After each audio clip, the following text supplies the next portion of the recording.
menuntut undang-undang perampasan aset dijalani.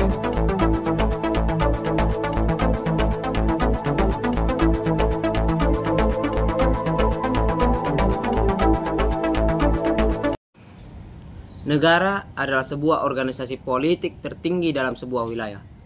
Di dalam negara terdapat penduduk dan pemerintahan. Hubungan antara penduduk dan pemerintahan adalah hal yang cukup krusial, di mana di dalam negara terdapat sebuah otoritas untuk mengatur penduduk dan pemerintahan negara itu sendiri. Otoritas ini kita sebut sebagai hukum. Hukum tercipta untuk menciptakan kehidupan yang teratur dan aman bagi sebuah negara. Tetapi perlu diketahui bahwa hukum merupakan produk dari perjalanan politik.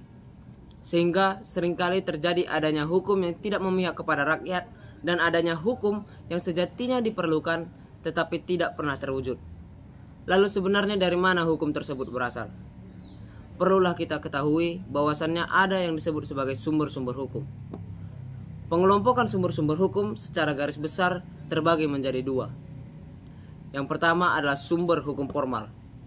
Sumber hukum formal adalah sumber hukum yang diakui secara resmi oleh sebuah negara dan memiliki kekuatan hukum yang mengikat.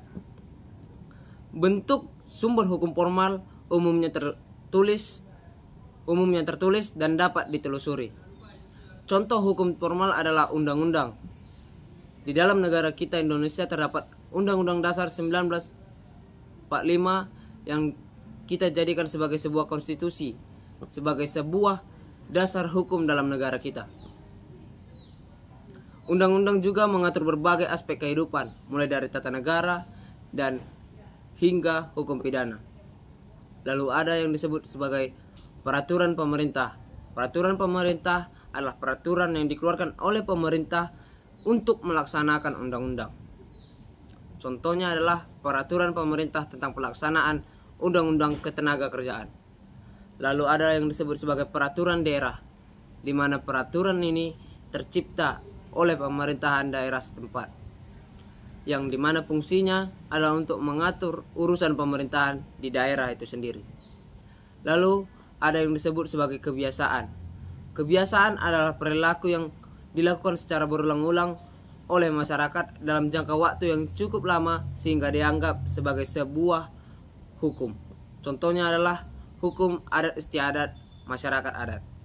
Lalu ada traktat atau perjanjian internasional. Perjanjian tertulis yang secara mengikat adalah hukum antara dua negara atau lebih. Contohnya adalah perjanjian dagang internasional.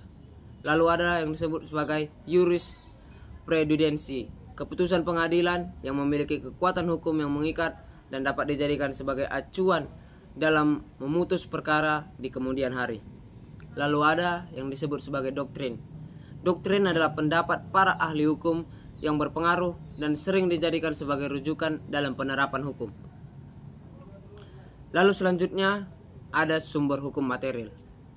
Sumber hukum material adalah sumber hukum yang menjadi dasar pemikiran dalam pembentukan hukum itu sendiri.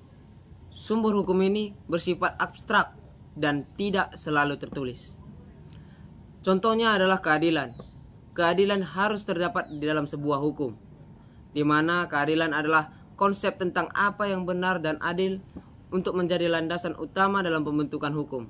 Hukum diharapkan dapat mewujudkan keadilan bagi seluruh masyarakat. Lalu yang kedua ada nilai kemanusiaan.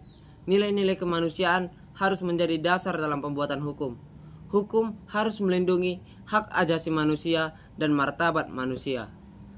Ketiga, ada yang disebut sebagai kebenaran, di mana hukum menjadi tujuan utama untuk mencari kebenaran. Hukum harus didasari pada fakta dan bukti yang benar. Lalu ada nilai ketertiban. Hukum berfungsi untuk menciptakan dan menjaga ketertiban dalam masyarakat. Lalu yang terakhir ada nilai kebaikan. Hukum diharapkan dapat mendorong masyarakat untuk melakukan kebaikan, untuk melakukan perbuatan-perbuatan yang baik. Setelah kita memahami berbagai macam sumber-sumber hukum, maka kita akan menyadari bahwasannya bagaimana sebuah hukum itu tercipta. sehingga kita dapat mengawasi bagaimana rancangan-rancangan hukum yang tercipta dalam negara kita, sehingga kita bisa lebih vokal lagi dalam bersuara, lebih vokal lagi dalam memahami apa rencana-rencana para politisi dalam menciptakan sebuah hukum. Sekian dan terima kasih.